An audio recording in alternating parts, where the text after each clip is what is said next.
Entra no ar agora o Sindi Mais Forte, o podcast de informação e opinião do Sindicato dos Servidores e Empregados Públicos do município de Fortaleza, o Sindiforte. A cada 15 dias, um novo programa estará no ar. Sindi Mais Forte, em defesa do servidor público, de mãos dadas com o funcionalismo público de Fortaleza. Embarque nessa!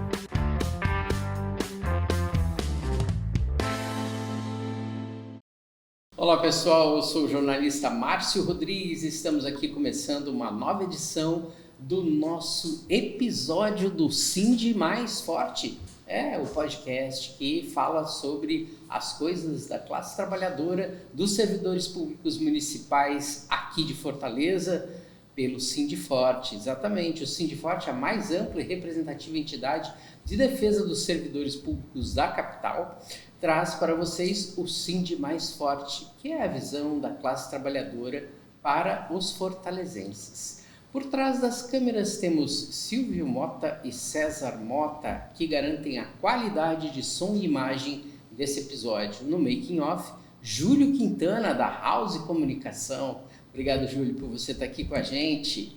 Hoje vamos falar sobre o setor de saúde e administração da Prefeitura de Fortaleza. Para essa conversa, vamos contar com a presença do secretário-geral aqui do Sindiforte, Augusto Monteiro. Obrigado, Augusto, por estar aqui para mais um episódio do Sindi Mais Forte.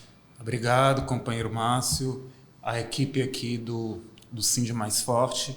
Novamente estamos aqui para falar de um tema tão importante para o conjunto da classe trabalhadora, tanto para os servidores públicos e as servidoras do município de Fortaleza, como principalmente quem tem o direito a esse serviço público, que é o conjunto da classe trabalhadora, né? Que é a população de Fortaleza, de uma forma geral, que precisa dos postos de saúde, dos hospitais, das UPAs, enfim, de tudo aquilo que é o rol do atendimento público, a saúde pública e a ideia de que seja um direito social garantido pelo Estado brasileiro e que seja de qualidade. Está na Constituição, né, Augusto? Exatamente. E por isso a gente está aqui com ele, que entende tudo de saúde e da luta pelos profissionais de saúde, o nosso diretor, né, de saúde aqui do Sindiforte, Anderson Ribeiro. Anderson, muito obrigado por você estar aqui novamente para tentar esclarecer e falar sobre a luta, né, que você encampa tão bem aqui pela entidade, o Sindiforte. Olá, Márcio, é um prazer mais uma vez aqui participar do podcast, saudar aqui ao Augusto, secretário-geral do Sindifor, em especial saudar a luta do povo de Fortaleza, em especial os servidores municipais de Fortaleza, que encampam aí, que não é de hoje, uma luta com esses governos que torna algumas vezes bem difícil, bem árdua a luta de quem faz o serviço e quem entrega para a população o melhor dentro da possibilidade daquilo que lhe é colocado como condição de trabalho. É isso aí. O Anderson nos lembra com bastante propriedade, né, que essa luta não é fácil, porque a gente vem enfrentando aí administrações públicas que, ao invés de tentarem facilitar a vida, né, da classe trabalhadora, de quem está ali, né, na interface entre o serviço público e o consumo da população, acaba complicando mais as coisas. Então eu faço um lembrete, convido a todas e a todos a seguir esse episódio e o canal do Sindiforte no YouTube.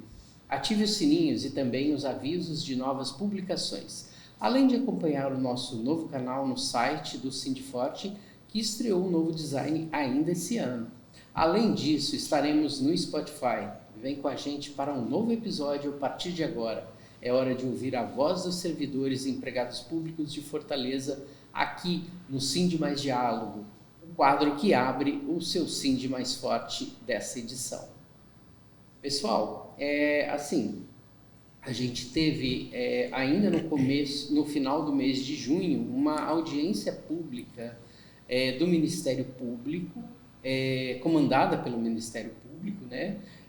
Foi no dia 18 de junho ainda, e a gente teve nessa audiência a revelação de muita coisa. Eu gostaria de chamar o Anderson para que ele nos ajude a compreender como foi essa audiência e o que significou ela em relação às necessidades dos locais de trabalho de obter mais profissionais para atender a população, Anderson? Primeiro é tentar fazer um resgate dessa audiência pública. O que antecede isso, na verdade, é um plano, uma tentativa de governos anteriores que tentam realmente privatizar a saúde ou tentar precarizar ainda mais a saúde existente. Estou falando aqui especificamente de FAGFOR, né, uma empresa de direito... É uma OS, né? Como se fosse uma OS, tá?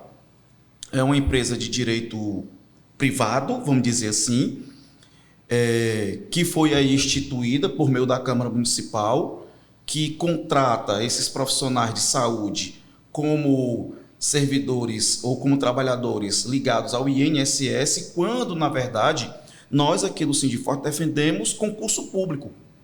E aí, essa empresa ela foi criada, foram criados os cargos, diversos cargos, aprovado pela Câmara há um ano atrás e agora recente, diante das divergências e de uma cobrança das entidades sindicais, em especial o Sindiforte, nós brigamos muito pela mudança de regime, haja visto a precarização de alguns segmentos. Por exemplo, se a gente pegar um profissional de saúde de 240 horas mensais, um técnico em enfermagem, que hoje dá 40 horas semanais dentro de um posto de saúde, ele, enquanto empregado da FAGFOR, e é garantido pela Constituição o direito ao auxílio-refeição. Nem isso esse profissional de saúde tinha. Então, o Sindifor recebeu essa demanda. Ainda no ano passado, no ano de 2024, nós levantamos essa bandeira com os demais sindicatos e os próprios profissionais de saúde da FAGFOR e colocamos ainda em setembro, outubro do ano passado, que houvesse uma mudança de regime ainda no ano passado. E foi motivo de pauta de campanha salarial do Sindifor. E nós aqui chamamos uma assembleia, realizamos reuniões aqui no sindicato. Nós, Sindifor, compomos aqui a FECEP-FOR e nós tiramos como pauta a mudança de regime desses profissionais de saúde. E nós conseguimos, através de muita luta. Ainda assim, mesmo nesse processo de mudança, a gente conseguiu verificar ainda a precarização do serviço. Então, a audiência pública, a audiência que houve do Ministério Público, trazendo aqui já para a parte direta dessa audiência que houve no dia 18 de junho, ela fala da carência de profissionais, porque a FAGFOR também ela foi criada nesse sentido, para suprir ou tentar suprir a carência dentro do município de Fortaleza, dentro dos postos de saúde, tá? Dentro dos hospitais secundários e IJF e Hospital da Mulher, que é um hospital também de alta complexidade. E ainda assim, com esse quase 2.000 profissionais de saúde, hoje da FAGFOR, se todos eles fossem chamados hoje, não supriria a demanda dentro do município de Fortaleza. A gente pode trazer alguns números, né, que foram citados dentro da própria audiência, Anderson, e isso está muito claro, né? Eu vou ler aqui um pequeno trecho, né, que diz o seguinte, que só no Gonzaguinha do José Walter foram desligados 187 profissionais, admitidos 117 profissionais, então, na época, havia um déficit de 77 profissionais. Aproximadamente. Ou seja, é um absurdo, né? No SAMU foram desligados 114 profissionais e admitido, na época, 68 apenas. O déficit era de 46. No Hospital da Mulher, né? Foram desligados 279, admitindo 182, havendo uma diferença de 141 profissionais. Ou seja, você desliga um determinado número de pessoas, você contrata determinado número de pessoas, mas para atendimento do público, e o público só cresce, porque é uma tendência natural, né, de nascer mais pessoas do que morrem, ainda bem, a gente tem um número menor de profissionais para fazer o atendimento a esse público. O que isso significa na prática, Anderson? Que eu acho que é importante a gente e além daquilo que traz apenas o relatório do MP. A saúde da capital é uma parte muito sensível, né?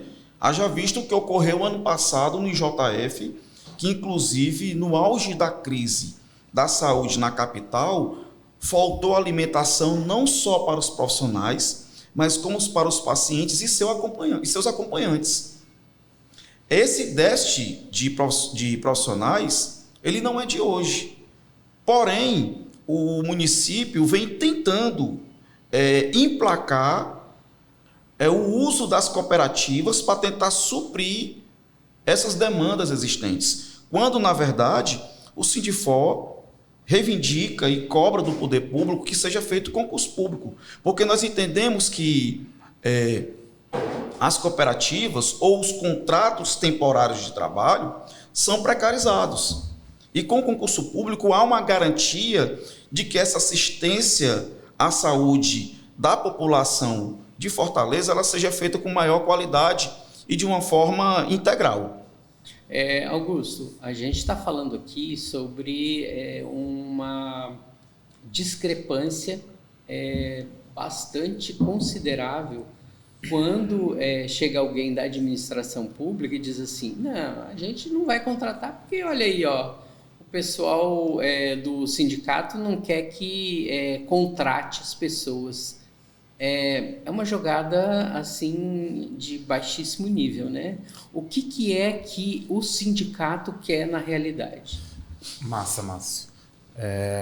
O que é que as entidades sindicais, o que é que o Sindiforte defende? Nós defendemos uma saúde pública de qualidade para o conjunto da população brasileira e para o conjunto da população do estado do Ceará e de Fortaleza. Que isso é um direito social básico garantido na Constituição de 88, que é o direito à saúde pública dentro do Sistema Único de Saúde. Sistema esse que toda a população brasileira precisa dele. 3/4 da população brasileira recorrem apenas ao SUS, mas todo o conjunto dela precisa. Quando a gente compra um medicamento, por exemplo, aquele medicamento é liberado pela Anvisa, e a Anvisa ela é sustentada pelo Sistema Único de Saúde. Então, até aqueles que têm plano de saúde ou procuram hospitais e médicos privados, utilizam o Sistema Único de Saúde. Então, a gente defende uma saúde pública fortalecida, de qualidade, com direito social garantido. As formas de contratação de muitos profissionais, como cooperativas, organizações sociais, não garante esse serviço público. Então, enquanto entidade sindical, o que é que a gente cobra? A realização dos concursos públicos. Para suprir todas as vagas. Exatamente. Para que o conjunto dos profissionais da saúde sejam contratados mediante concurso público em um regime de trabalho ou em jornada de trabalho que sejam digna para esses profissionais, que garanta a eles uma melhor condição de trabalho, jornadas, salários e um serviço de qualidade para a população. Tá? Então, assim, vamos pegar de uma forma imediata. A gente cobra que todo o cadastro de reserva da FAGIFOR, por exemplo, que esses trabalhadores e essas trabalhadoras, a partir de uma luta desempenhadas por eles e por elas, juntamente com as entidades sindicais, conseguiram conquistar o direito à mudança de regime. Eles saíram da condição de CLT e passaram a ser estatutários. Exatamente, viraram servidores públicos. Então, isso é uma conquista muito importante que nós conseguimos, apesar de que ela não veio de forma completa, porque mesmo conseguindo a estabilidade, mais a jornada de trabalho onde esses companheiros e companheiras foram colocados, foi na mesma que já estavam, ou seja, eles entram no PCCS da saúde, mas não vão ter a carga horária dos trabalhadores da saúde, continuam numa modalidade como era da FAGIFOR. Eu acho muito importante a gente aprofundar essa parte da sua fala, Augusto, e trazer de volta aqui o Anderson, porque assim, Anderson, na prática, né, se a gente for olhar com bastante acuidade, com bastante profundidade, né? Esse quadro, o que a gente vai ter? A gente vai ter trabalhadores que trabalham um determinado período, que são os contratados que já estavam como estatutários, e os contratados que agora chegaram, vindos da FAGEFOR, que vão ter uma carga horária que vai ser praticamente o dobro. O que isso significa? É uma precarização total dessa população que vai começar a trabalhar, desses trabalhadores que precisam prestar um serviço de qualidade, mas que vão ficar extremamente sobrecarregados. Eu queria que você descrevesse o que acontece, Anderson. O que foi que houve com essa mudança de regime? Inclusive, o Sindforte tentou, da melhor forma, enquadrá-los, esses novos profissionais de saúde, dentro das jornadas existentes dos atuais servidores que estão nos hospitais. Por exemplo, a escala 12/36. Certo. E aí o governo Evandro comete um grande erro. E nós, no dia da votação, horas antes, inclusive nas comissões, nós chegamos a tentar convencer o parlamento, ou parte do parlamento, a não aprovar a matéria daquela forma. Por quê? Porque você está criando uma subcategoria. Você tem profissionais hoje da saúde numa escala de 180 horas, que dão aproximadamente 10 plantões mês, e você está colocando os mesmos profissionais com a mesma categoria, com a mesma formação, com a mesma mesma atribuição técnica, dando uma jornada superior à praticada hoje no município de Fortaleza. Por exemplo, hoje quem deveria ter sido enquadrado numa jornada de 180 horas, não, por exemplo, estou citando aqui um técnico de enfermagem, ele foi enquadrado numa jornada, a própria administração criou uma jornada de 240, e você pega o mesmo profissional técnico de enfermagem, dando 15, 16 plantões mês. Se você pega aqui o mês de julho, que é um mês de 31, o profissional que está na escala esse mês, ele está dando 16 plantões. Então, fica extremamente sobrecarregado, como você colocou aqui. Mas não é só isso. Não é só isso. Porque esse mesmo técnico de enfermagem, pegando uma escala dessa de 16 plantões mês, ele tem que cuidar, tem dias de plantões, aproximadamente, que ele tem que cuidar de aproximadamente 30, 40 pacientes. É humanamente impossível, dentro de um plantão de 12 horas, você cuidar de 30, 40, 50 pacientes. Semana passada, no IJF, inclusive matéria do Diário do Nordeste, os corredores de IJF estavam lotados.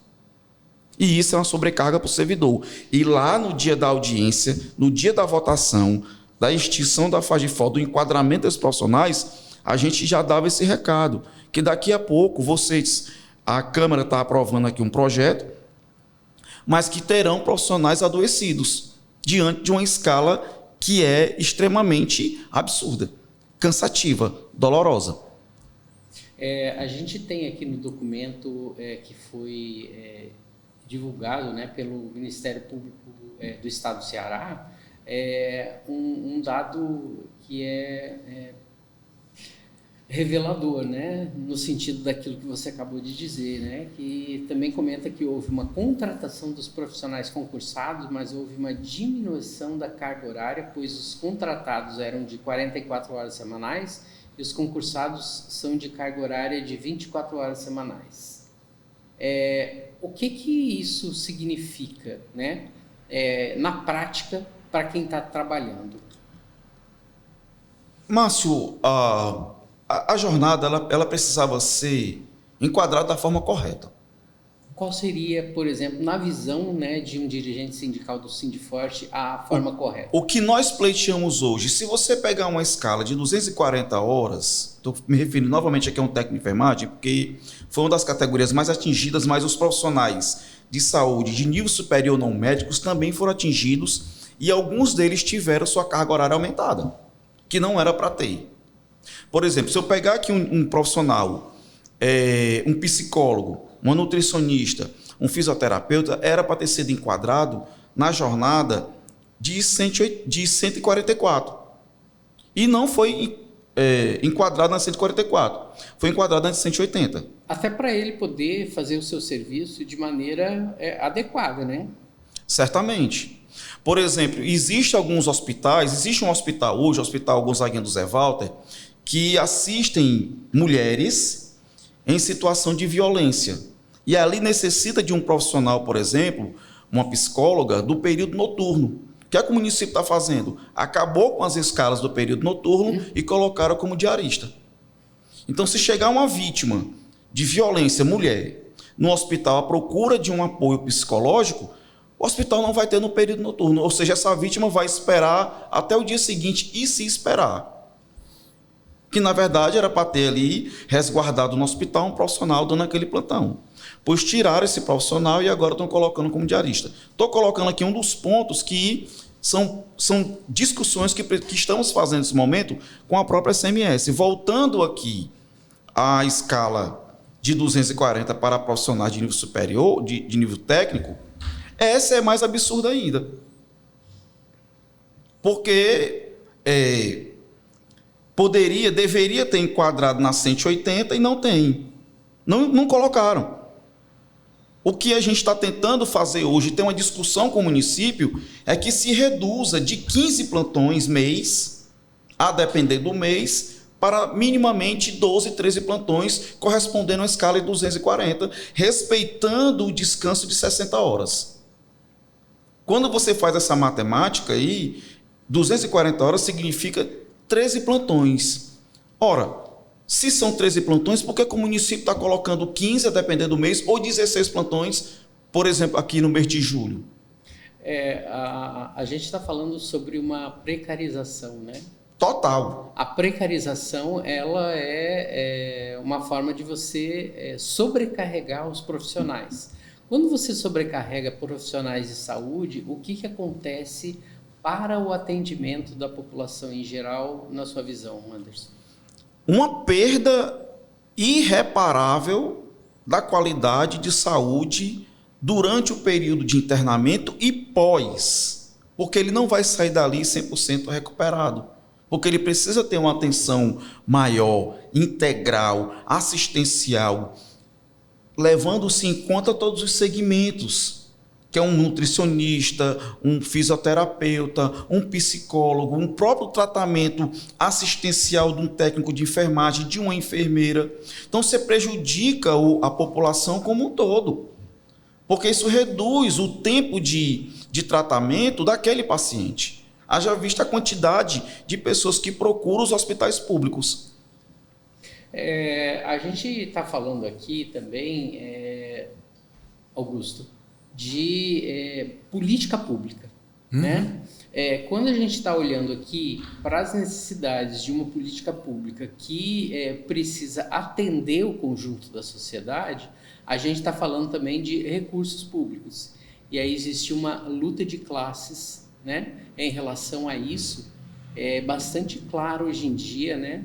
E eu queria que você fizesse uma análise, né, de tudo aquilo que o Anderson nos trouxe aqui, em termos de números práticos, né, do cotidiano, e o que isso significa quando a gente vê uma disputa no Congresso Nacional que coloca, de um lado, né, as necessidades e as carências da população, e de outro, a administração do Congresso Nacional que barra qualquer tipo de taxação para quem já tem muitos recursos. Massa. Eu queria só fazer um comentáriozinho em torno da fala do Anderson, da própria condição de trabalho do cotidiano desse servidor com uma carga horária bem ampliada, digamos assim, né? Porque há uma perspectiva dele, por exemplo, não fazer o atendimento à população que a população merece. Inclusive, o risco de cometer algum erro é atendimento de saúde. É atendimento de saúde. Se você está sobrecarregado, em algum momento, você está mais cansado. Pode cometer uma imperícia, né? Uma imprudência. Tem a relação do tratamento desigual que existe hoje. Não é um tratamento isonômico. E aquilo, inclusive, mexe psicologicamente com aquele trabalhador.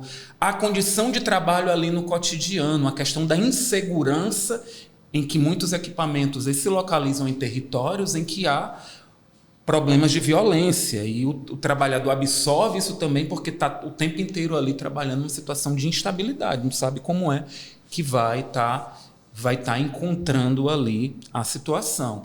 E a gente tem, aqui a nível do município de Fortaleza, um governo que estaria aí no campo progressista, mas que administra o capital.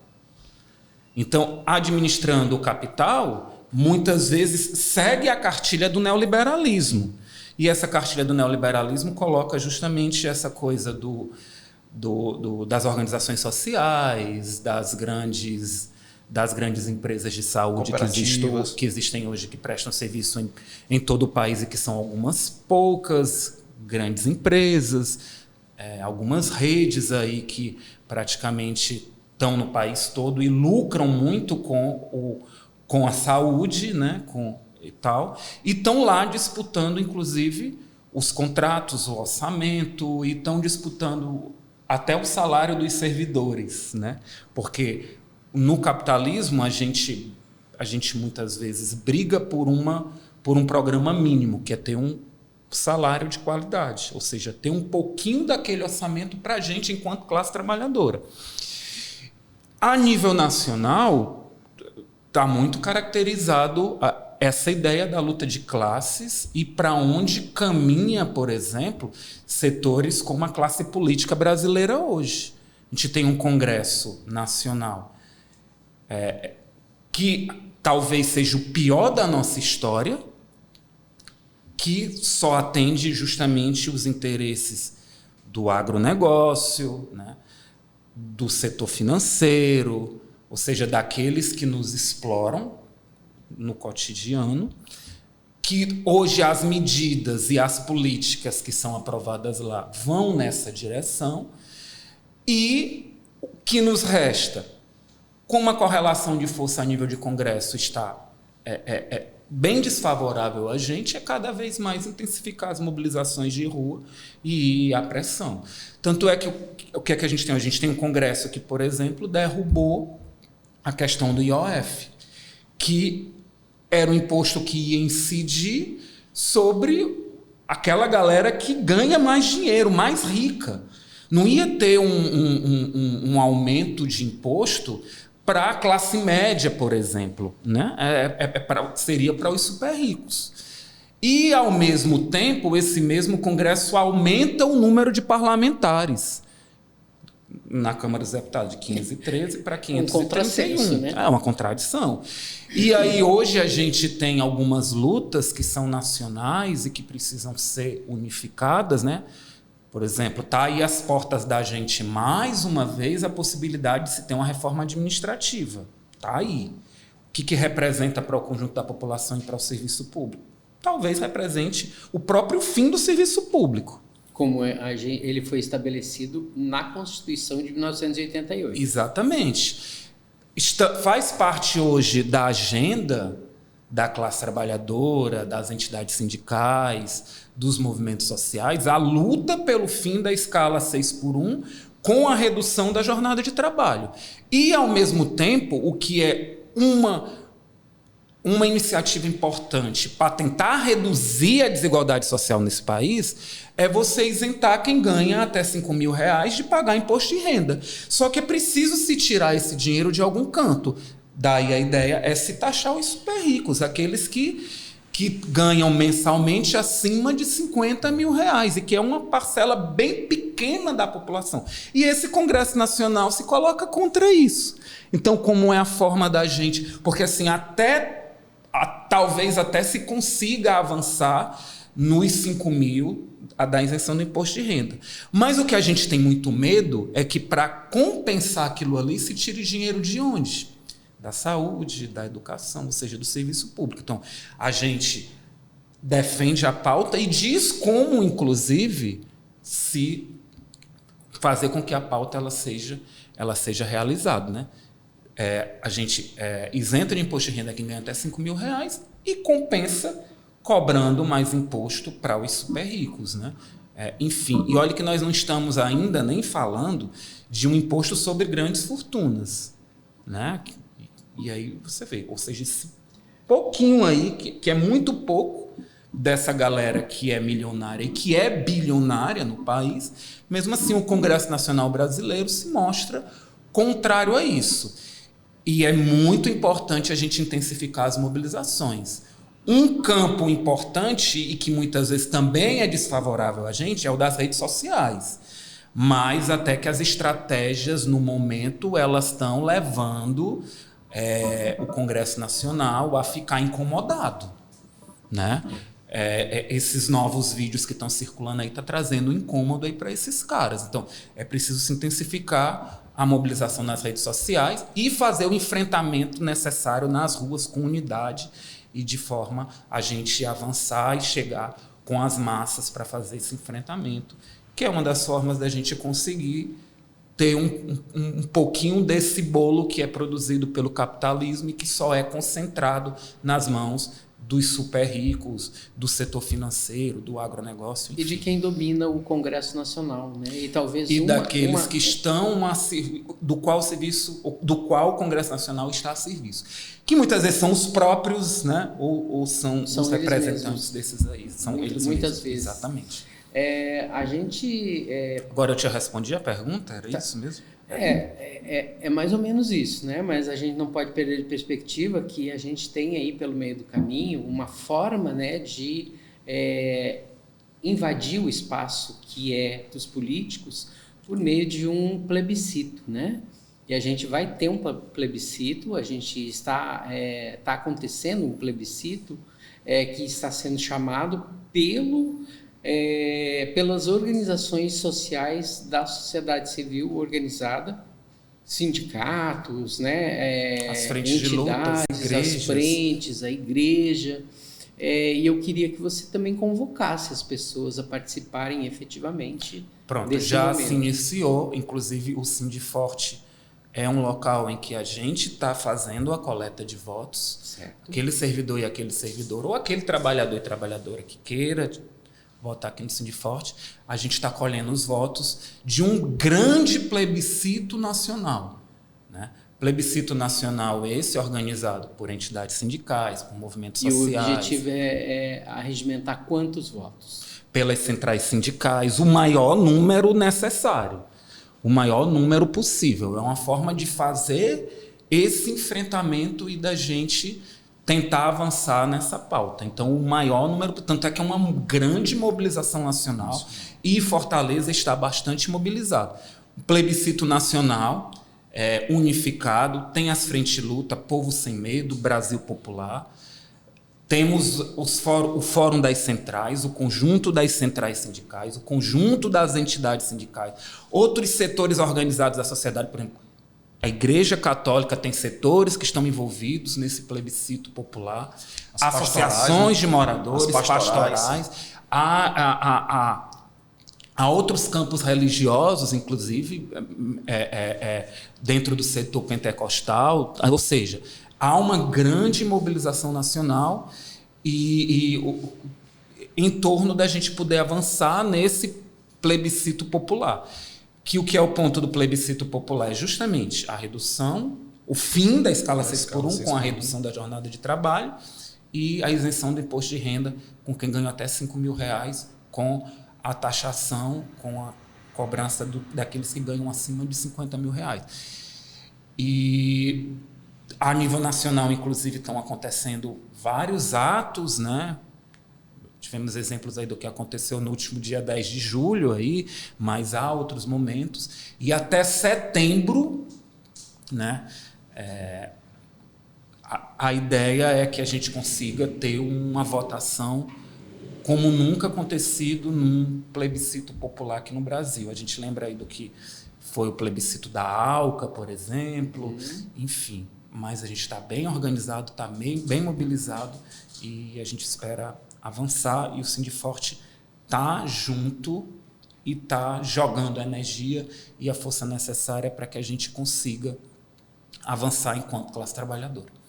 Anderson, gostaria de abrir aqui para que você mande um recado para as organizações de trabalhadores da área da saúde, para os trabalhadores da área da saúde, para falar sobre essa luta, para a gente poder finalizar essa parte aqui do nosso Sind Mais Forte de hoje. Dizer que, só referendar mais uma vez o que o Augusto colocou aqui, que o Sindiforte está junto nessa luta pelo fim da escala 6x1. 6x1. Haja visto que a gente já vem também cobrando dentro do Parlamento Municipal e também da Secretaria Municipal de Saúde essa redução da escala dos profissionais, que hoje dão 15 plantões. Nós queremos que esses profissionais dão no mínimo 13, mas nós queremos reduzir mais ainda, haja vista a qualidade na prestação de serviço para a população. E para as entidades sindicais e o conjunto de trabalhadores e trabalhadoras, dizer que estamos aqui somando esforços, estamos na luta, estamos quase que toda semana fazendo movimento na Câmara Municipal, no Paço Municipal, chamando os trabalhadores, organizando os trabalhadores para uma grande frente de luta que esse Brasil necessita e precisa, juntamente com os trabalhadores e as trabalhadoras. Muito obrigado, Anderson. Augusto, você quer deixar um último recado? Eu queria fazer uma reflexão, inclusive, para demonstrar, inclusive, as contradições, né? Por exemplo, a gente está numa luta pelo fim da escala 6x1 com a redução da jornada de trabalho e parece que a Prefeitura de Fortaleza vai na contramão quando coloca os trabalhadores da FAGEFOR numa escala, numa jornada de trabalho como é aqui os companheiros e companheiras estão sendo colocados. Então, assim, se a gente está numa luta justamente para a gente poder viver melhor, né, ter vida para além do trabalho, né, a Prefeitura de Fortaleza ela vai na contramão. Né? Assim, é uma contradição, mas eu acho que vai muito naquela linha de que se administra o capital, né? E segue a cartilha do neoliberalismo com suas contradições, porque afinal de contas os governos também eles são correlação de força e a gente precisa também disputar o que seria o nosso, principalmente nos governos de conciliação, né? O do outro campo a gente nem discute porque a gente precisa fazer um enfrentamento diário em todos os espaços, inclusive, né? Aqueles que são realmente capitaneados pela extrema-direita, enfim.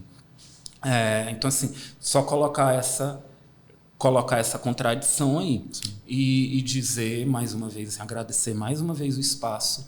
Enquanto Sindiforte, a gente continua em todas as lutas unificadas da FAGEFOR, dos companheiros e companheiras da saúde e do conjunto da classe trabalhadora, porque todos nós somos explorados, né? Somos classe trabalhadora, vivemos do nosso trabalho, produzimos a riqueza social que sustenta esse país, então somos nós quem vivemos do trabalho e queremos ter dignidade. Então, mais uma vez, colocar que o Sindiforte está à disposição e agradecer o espaço e que o conjunto dos servidores e das servidoras se somem a gente nas lutas necessárias que nós precisamos fazer.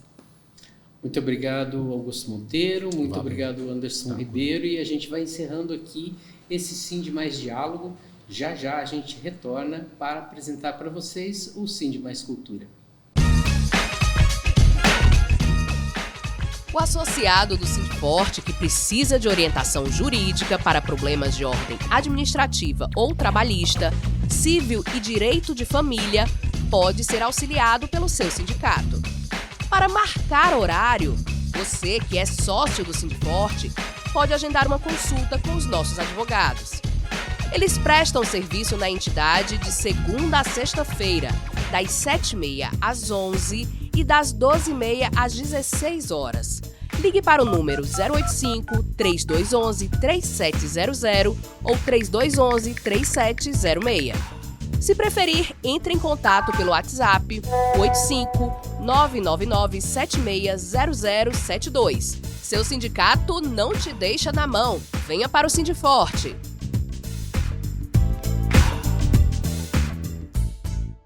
É isso aí, pessoal. Estamos voltando para o segundo quadro do programa de hoje, o Sind Mais Forte, que é o quadro Sind Mais Cultura. Nele a gente vai apresentar para vocês o Teatro José de Alencar, que no último dia 16 de junho completou 115 anos de existência. Para mostrar um pouquinho mais e entrevistar lá a nossa gestora executiva, vamos ter a presença de Anderson Castelo Branco e Aldamira Silva. Vamos lá?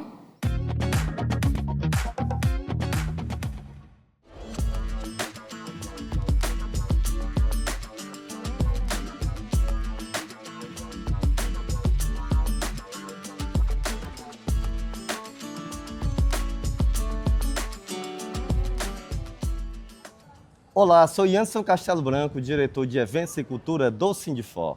E eu sou Aldamira Silva, diretora de comunicação do Sindifor. E hoje estamos no Teatro Monumento, no centro de Fortaleza. Trata-se do Teatro José de Alencar, um espaço de cultura, lazer, conhecimento e arte para o povo cearense. Inaugurado em 17 de junho de 1910, o teatro preserva a grafia original em seu nome, sendo também uma homenagem a um dos maiores escritores do Ceará. O espaço foi tombado pelo IFAM em 1964.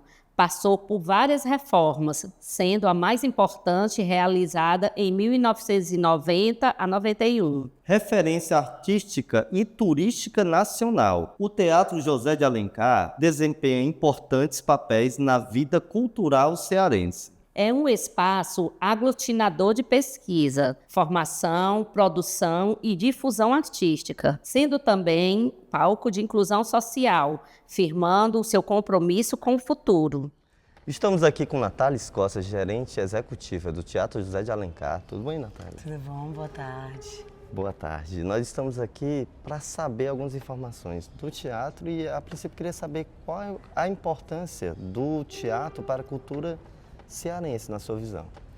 Bom, o Teatro José de Alencar, ele é um equipamento público da rede de equipamentos do Governo do Estado, né, da Secretaria da Cultura do Estado do Ceará, gerido em parceria com o Instituto Dragão do Mar. O teatro existe desde 1910, né? Então, desde 1910, há uma grande importância dessa casa, dessa estrutura, para a cidade de Fortaleza e até para o estado do Ceará, né? Na verdade, o teatro ele tem vários momentos, né? Esse espaço cultural, esse habitat cultural, essa casa de cultura tem vários momentos, né? De 1910 até os dias de hoje, mas na década de 90 foi onde começou a surgir, né, ali as formações, 80, 90, as formações, o colégio de dança, o colégio de direção, o curso Princípios Básicos de Teatro, que acompanham a casa de espetáculo num lugar também formativo.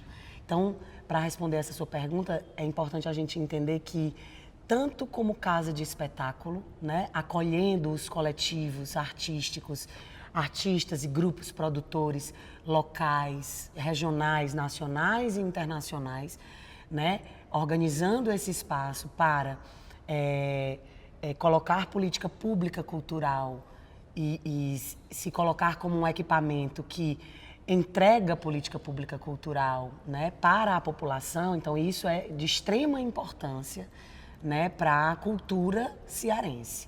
Além disso, a formação também, por isso que eu comecei falando dela, porque para além de casa de espetáculo, o teatro também é um espaço formativo, como eu falei, desde a década de 80, 90, e essa formação, inclusive, faz com que os artistas passem pelo teatro e sejam formados por ele e, ao mesmo tempo, estejam se apresentando nele. Então, é um combo, né, de formação, mais difusão, mais fruição, onde os artistas passam e são formados, passam pelo teatro, mas são formados por ele e se apresentam nele. E isso é de extrema importância. Na verdade, isso é política pública cultural sendo entregue para a sociedade cearense.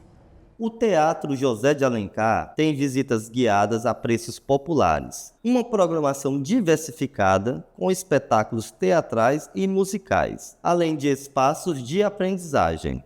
O Teatro José de Alencar fica no coração de Fortaleza, na Praça José de Alencar, e é aberto ao público de quarta a domingo. Todo dia 17, a visita guiada é gratuita. Esperamos que tenham gostado. E até o nosso próximo Sind Mais Cultura.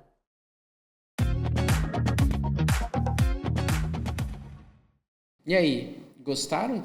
É um espaço onde a cultura é efervescente. Vamos lá, vamos conhecer esse espaço público, né, de Fortaleza, que adora as artes de representação e é um espaço onde você pode curtir a cultura do estado do Ceará. Vamos embora agora do Sind Mais Forte de hoje e voltamos daqui a 15 dias. Você assistiu e ouviu Sindi Mais Forte, o seu podcast do Sindiforte, o principal sindicato na defesa da classe trabalhadora pública de Fortaleza. Aqui você ouve e assiste a opinião política da sua entidade. Acesse informações sobre os seus direitos, lutas e conquistas. Ouve dicas culturais e de lazer. Produção de Haroldo Barbosa e Márcio Rodrigues. Apresentação: Márcio Rodrigues.